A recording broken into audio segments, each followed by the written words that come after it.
the last thing, I didn't put this down in the notes I sent you, I just want to talk about this real quickly. It's about selling assets and whether or not you have a gain or a loss. So in this example, we're selling equipment and we're going to get $12,000 cash. The original cost of the equipment was $18,000. Our accumulated depreciation on the equipment is $8,000. So let's look at what's going to happen when we record this sale. We have cash, we're receiving cash of $12,000. And what we need to do, normally accumulated depreciation would have a credit balance, right? So we need to get that off the book. So we're going to debit accumulated depreciation equipment for the $8,000. Equipment, it originally cost us $18,000, so that would add a debit balance of $18,000. Again, we want to get that off our books, so we're going to go ahead, credit equipment for the $18,000. What we're going to report here is a gain on the disposal of plant assets. I'll just call it gain on disposal.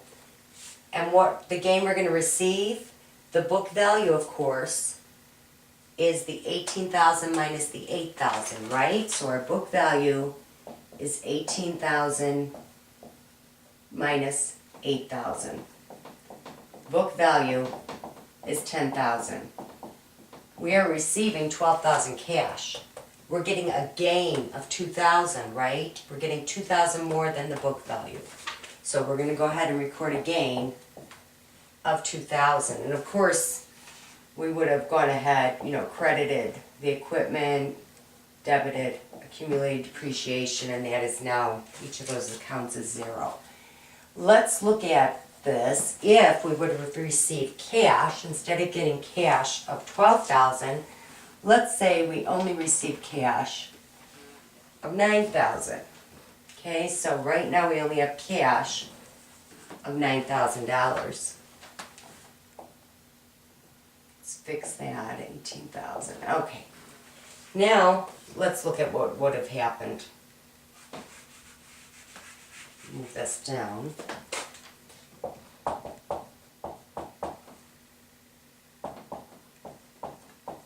Okay, so we received cash in this case. Instead of $12,000, we received $9,000 of cash.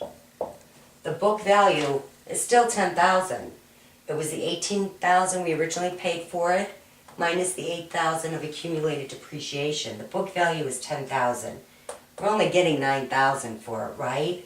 So in this case, we're going to have a loss on the equipment. So the disposal of the equipment results in a loss. So loss on disposal, I guess. Loss on the disposal of the equipment. That is going to be $1,000, right? Book value is $10,000. We're getting $9,000 cash. Now we've got the $1,000 loss. And of course, by crediting the $18,000 for equipment in this transaction and debiting the $8,000 of accumulated depreciation, we've gotten rid of both of those accounts. So hopefully that is clear. If you do have any questions, feel free to contact me. Have a good week, everybody.